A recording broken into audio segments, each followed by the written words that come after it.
જ્યારે ગૌચારણ મનોરથમાં ઠાકોરજી બિરાજે છે ત્યારે આપણી ઇન્દ્રિયોને ચરાવતા હોય એવો ભાવ રાખવાનો છે. ઇન્દ્રિયો જ્યારે ભૌતિક વાસનાઓમાં ફસાઈ જાય છે ત્યારે પશુ જેવી થઈ જાય છે, પણ એ જ ઇન્દ્રિયોને જ્યારે ઠાકોરજી પોતે ચરાવવા લાગે ત્યારે એમાં ભગવદ રસ ભરાઈ જતું હોય છે. એ ઇન્દ્રિયો બહિર્મુખ નહીં પણ અલૌકિક બની જતી હોય છે. પછી એને આંખથી પ્રભુના દર્શન કરવા ગમે, કાનથી એને ભજન સાંભળવા ગમે, પણ ઇન્દ્રિયો અગર પશુ જેવી હશે અને ભગવાન એને નહીં ચરાવેલી હોય તો પછી કાનથી શું સાંભળવું ગમે?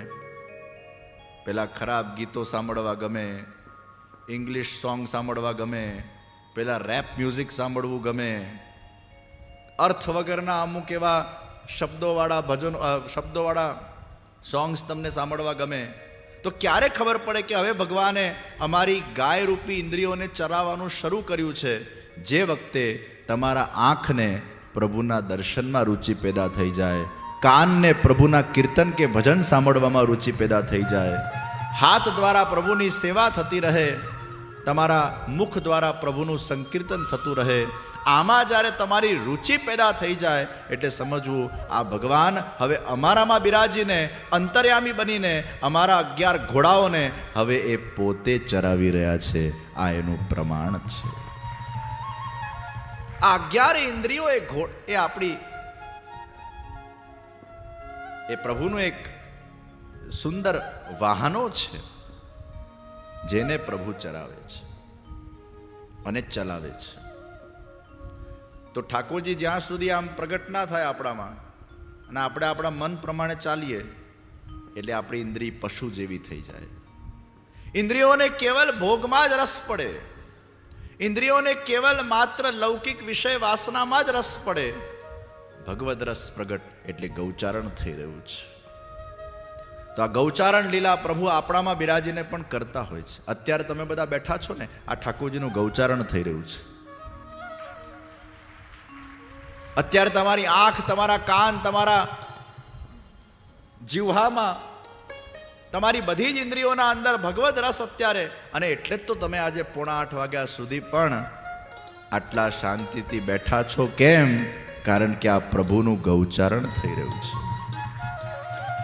આ ગાયોને એ શ્યામ સુંદર ચરાવી રહ્યા છે. કેટલી સુંદર ભાવના છે. પ્રભુએ ગૌચારણ કર્યું છે. પ્રભુને ગાયનું દૂધ બહુ પ્રિય છે. દેશી ગાયનું દૂધ. 33 કોટી દેવી દેવતા દેશી ગાયમાં છે, જર્સી ગાયમાં નથી. હંપવાળી જે ગાય હોય ને, ખૂંદવાળી, એને દેશી કહેવાય. દેશી ગાયનું દૂધ પીવાય, એન્ટીઓક્સિડન્ટ છે. જર્સી ગાયનું દૂધ ઓક્સિડન્ટ છે. એટલે દેશી ગાયનું દૂધ પીજો, એનાથી બુદ્ધિ નિર્મલ થશે. જર્સી ગાયનું દૂધ પીશો તો બુદ્ધિ જાડી થશે. અને ભેંસનું તો પીતા જ નહીં. ભેંસ રોડ ઉપર બેઠી હોય તો હોર્ન મારી મારીને આપણે થાકી જઈએ. પેલી ઊભી જ ન થાય, ઊભી જ ન થાય, ઊભી જ ન થાય, ઊભી જ ન થાય. આળસનું અવતાર એ ભેંસ. આળસુ બનવું હોય તો ભેંસનું દૂધ પીજો. તમે વિચાર કરો, ભેંસ દેખવામાં કેવી? ભલે બધા પ્રાણીઓમાં પ્રભુ બિરાજે છે, સર્વમાં અંતર્યામી છે, પણ ભગવાને અલગ અલગ પ્રકૃતિ ગળી છે. એનો સ્વભાવ પર આપણે જવાનું છે. એની પ્રકૃતિ આળસુ છે. અને એટલે તમારે અગર સ્ફૂર્તિવાન રહેવું હોય, મહેનત કરવી હોય, કર્મ જ્ઞાન કે ભક્તિમાં આગળ વધવું હોય, ફોકસ તમારું વધારવું હોય, યાદશક્તિ વધારવી હોય, અને પેટ આમ એકદમ હલકું રાખવું હોય તો દેશી ગાયનું દૂધ પીવાનું ચાલુ કરજો. ભેંસનું દૂધ તો તમને વધારે જડતા આપશે, પ્રમાદ આપશે, વધારે ઊંઘવાની ઈચ્છા થાય. આ વધારે ઊંઘવું એ પ્રમાદ છે. ઘણા લોકો 12 કલાક ઊંઘે. મને લાગે આટલું ઊંઘતા કેવી રીતે હશે? આ 12 કલાક જે ઊંઘ આવે ને, આ તમો ગુણનો જે પ્રકોપ થઈ ગયો છે આપણા પર. પણ જ્યારે ઠાકોરજી ગૌચારણ કરવા લાગે પછી આટલી ઊંઘ ના આવે. એ ઊંઘમાં પછી પ્રભુના સપના આવે, ઠાકોરજીના દર્શન થાય. તો સાત્વિકતા એ ગાયના દૂધમાં છે. એનું દૂધ આપણે પીએ. પ્રભુએ ગૌચારણ કર્યું. તાલવનના અંદર ધેનુકાસુર છે, ધેનુકાસુર એટલે ગધેડો, વૈશાખ નંદન. આ ગધેડો કેવો છે કે જ્યારે આમ ખેતરમાં ઘાસ ન હોય, ખાલી થઈ ગઈ હોય, ત્યારે આમ જોર જોરથી હસે અને બધાને કે જો હું ખાઈ ગયો બધી ઘાસ. અને પછી જ્યારે ખેતરમાં ઘાસ હોય ત્યારે એનાથી ખવાય નહીં આટલી ઘાસ, એટલે રડવા લાગે કે હવે મારાથી ખવાતી નથી. આને ગધેડો કહેવાય. ગધેડો કોણે કહેવાય? જે દેહાધ્યાસી છે. આ ધેનુકાસુર એટલે દેહાધ્યાસ, જે કેવલ પોતાના દેહમાં જ પડેલો છે, જેને પોતાના દેહ સિવાય બીજા કશામાં ઇન્ટરેસ્ટ નથી. આત્મકલ્યાણ તો એને સૂઝતું જ નથી. ઈટ ડ્રિંક એન્ડ બી મેરીમાં પડેલા જે લોકો છે એને ભાગવત ધેનુકાસુર કે છે. જે લોકો ખાલી ઈટ ડ્રિંક એન્ડ બી મેરીમાં પડ્યા છે, જેના જીવનના અંદર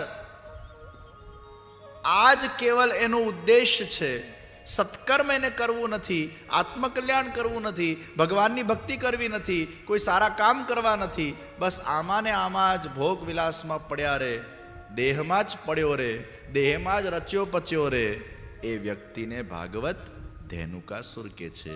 આ દેહાધ્યાસ છે.